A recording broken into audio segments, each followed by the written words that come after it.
Chennai is probably not on many people's top Indian destinations, and in this video we're going to show you some of the things that we did in Chennai that we think actually make the city stand out. It's probably more function over spectacularness. It is a business hub, it's got a really strong IT infrastructure, and so I think that's why it has such a high visitor rate, but probably not foreign tourists. Correct.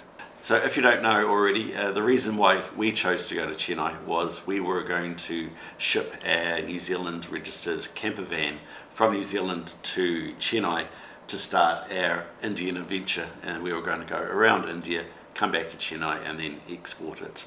And while that plan didn't come into fruition, we did end up spending quite a lot of time in the city, and so this video is showing you our 4 highlights that we did while we were here.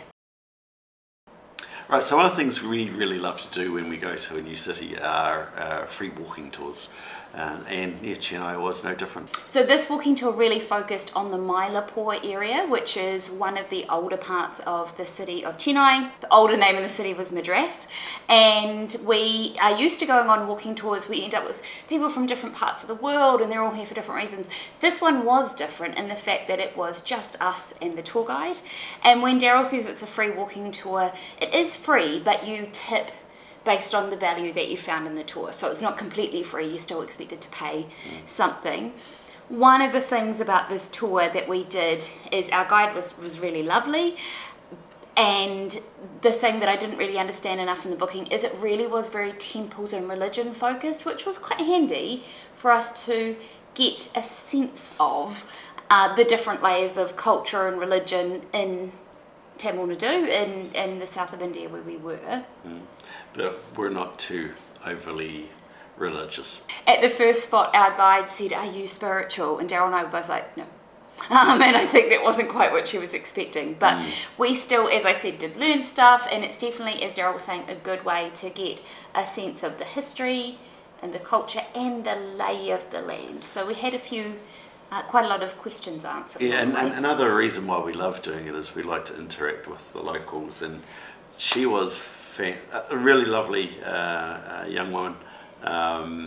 Yeah, a little bit of insight that I guess she kind of gave us is that, especially, you know, I'd say she was early 20s.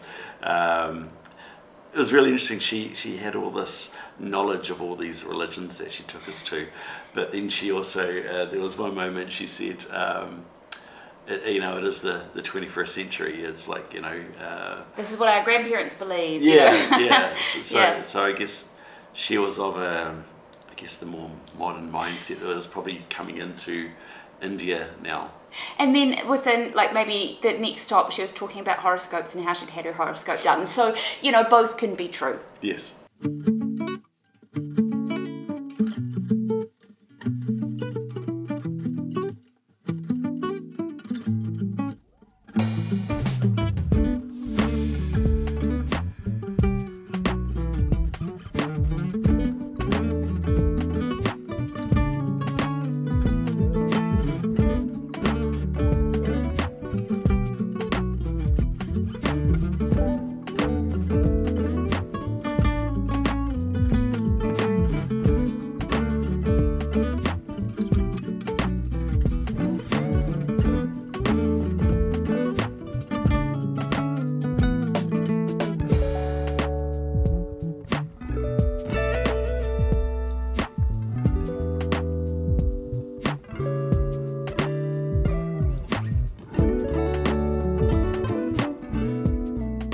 As we alluded to beforehand, Chennai doesn't have really much of a tourist capture at all, or attractions. But one thing, I guess the one thing that there was it did allow to go back in time, back to its colonial roots, back when it was called Madras with the English, and the old English fort there, which was called Fort St George. At the fort, it's more like a museum now. I guess is... In the Lonely Planet guide and a few of the things online that I'd read, it did say that it's free entrance, and it wasn't when we got there. It didn't cost very much, so I'll just put down at the bottom what it actually cost us to go in as foreigners. But I do think, like lots of places in India, there's a foreigner's price and a local's price, but it's still it's not going to break the bank to go and visit this museum. One of the things about Madras, which is the old name for Chennai, is this is the first kind of British settlement, and so you may know that there are different attempts to try and colonize India. It's a very long, rich history of the place, but in terms of European colonization, there were French, Portuguese, and British, and Madras, Chennai, is where the British settled. One interesting one there that was in the museum was it did depict how the English influenced the river around the fort over, I think it was over a century. That was quite interesting, just how they used the river, I guess, as a defensive line. And one of the other cool things about this museum is it does have the very first original Indian flag. And so when India declared independence in 1947, it was here in Madras that the flag that we know as the Indian flag was flown, and it is in the Fort St George Museum, so it's kind of worth it to go and see that in itself. Good morning, and would you believe it, here we are. We're at the Cricket World Cup 2020, and Megan and I are going to see here. Would you believe that the tickets are really, really affordable, like only $6 each. So yeah, New Zealand are playing Canada. I actually normally prefer it to be the underdog, but I think in this instance, touch wood, New Zealand should be clear winners on the day. Vibes are high. We have just walked around trying to come to our gate, and we've been stopped by film crews, we've got people cheering for us, like we're finding in Chennai a little bit anyways, people stopping for selfies, but it's more of the Kiwis, lots of fist pumps, not Kiwis, Kiwi supporters. Well, maybe they are Kiwis, maybe they came over here for the $6 tickets. Either way, we're going to go inside now, hope I can bring my camera, we'll just see how we go.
Obviously, it's not always going to have a World Cup, but one of the things that we do like to do when we go to different places is to chance to see all the different types of culture, and so sport is a way to do that.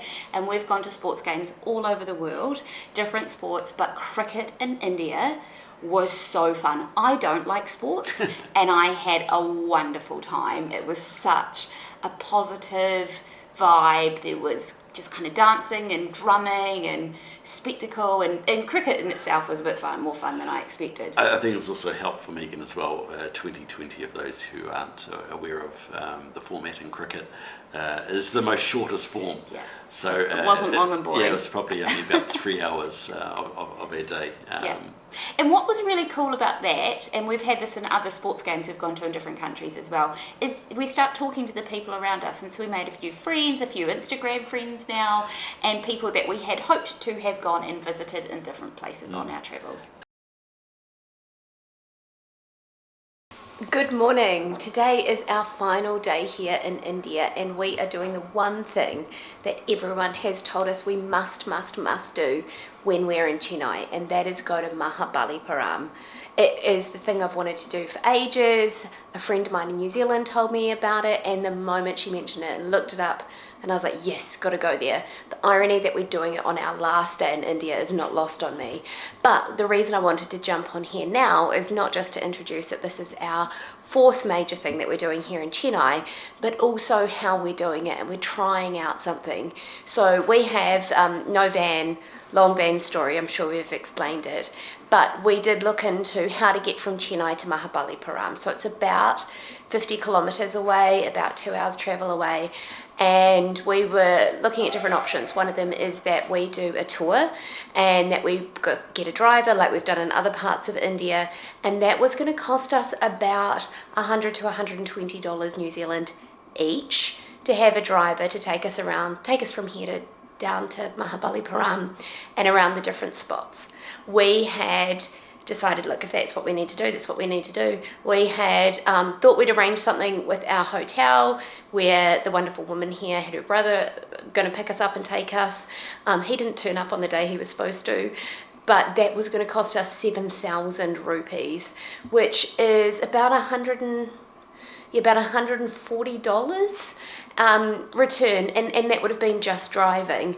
And I thought, gosh, that is a lot of money. And so this morning we're trying it a slightly different way. Now, if this works, this would be my hack for anyone who's coming to Chennai. We've booked an Uber, and we're paying 900 rupees for a one way, and then 1,200 to come back. So that is less than a third of the price of what we've been quoted by our hotel. And if this works, this will be the way to go. And if this didn't work, our backup plan was catching a bus. But anyway, we're going to head down to the Uber now, and I'll let you know how it goes. Welcome to Mahabalipuram. So obviously our gamble of catching an Uber down here clearly paid off, because we have arrived at the main kind of archaeological site. Up behind me you can see Krishna's Butterball. We'll be going there in 1 second, but I just thought I'd tell you a couple of quick things about Mahabalipuram that I have picked up. Obviously I am no expert, so everything I'm about to say has every chance of being wrong, but I'm basing it off my Lonely Planet guide, which is going to be the guide for today. We have already been approached by people outside saying, do you want a guide, do you want a guide? And I'm like, nah, bringing my own today. So Mahabalipuram is, the archaeological sites here were built around the 8th to 9th century AD, and this was kind of a seaside resort place of the Pallava kings who lived up in, I think it's called Kanchipuram, up on the hills further that way, and then they came down here to the shoreline, built temples, built different things to honor the gods, and that's what we're going to be checking out today.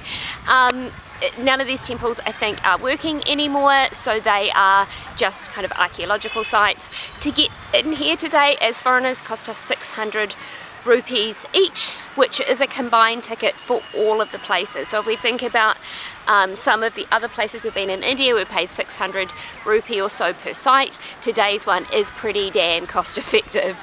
It is warm, we have hats, we have sunscreen, we have water, we are dressed for the sun, and my goodness, it's a beautiful, beautiful day. So without rabbiting on too much, let's go and check out Krishna's Butterball.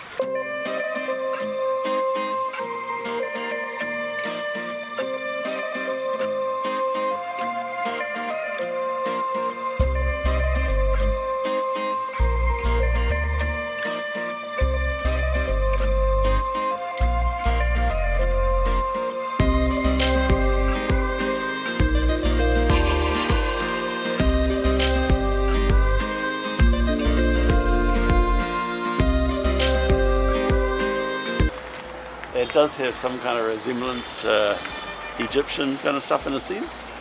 Like from here, but hey, I could be totally wrong and just you know, sometimes those things where even though they're absolutely separated, mankind in some sense in different civilizations somehow manages to inspire basically the same thing. Maybe this is it. As we're making our way around, I'm so pleased that we came here. I'm so pleased this is what we've chosen to do on our last day in India. I'm an absolute kind of archaeology nerd, and this place is brilliant.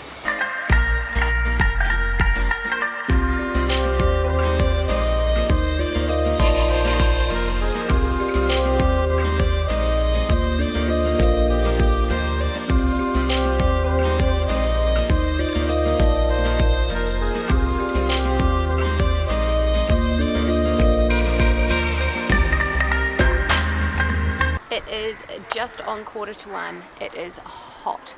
Daryl is withering in the heat, but we have come to one of the must-see here's in Mahabalipuram, which is the shore temple.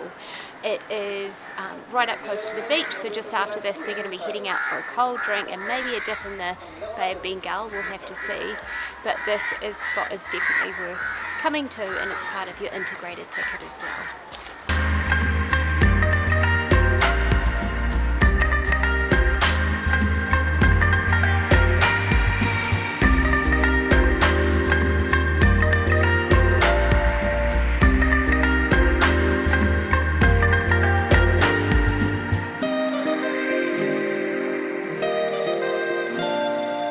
This side of the temple complex, of the ruins, is where the quiet beach is. So we've walked around here, and I would love to go for a big full swim, but we didn't bring our swimming togs, so instead it might just have to be a quick paddle. Not for Daryl, he doesn't want to go in, just for me. After a quick paddle, we've come to a restaurant for lunch and drinks. Thank you. And the views are not bad.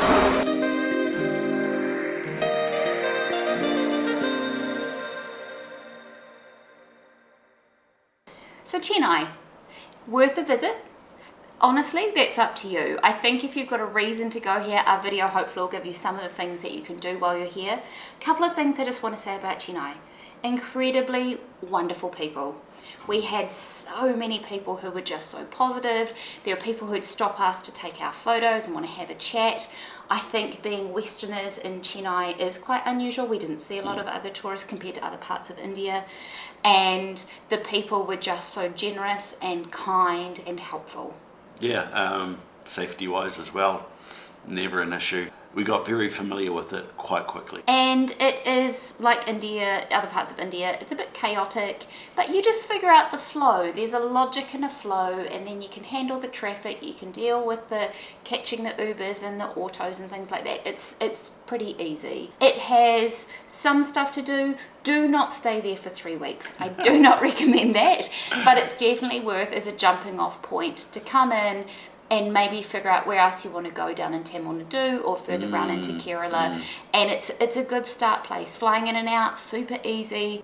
I guess because we spent so much time here, Chennai is always going to be our little Indian home and have a special place for us. Well, I suppose if you didn't put all the pieces together, we are a New Zealand couple, and we want to travel the world. India was going to be our first part of the journey in our camper van. It didn't eventuate. Our next video is going to be other parts of India that we did explore while we were there, and if you haven't seen it, I'll also link our Sri Lankan and our Nepal videos somewhere in this so you can check those out as well.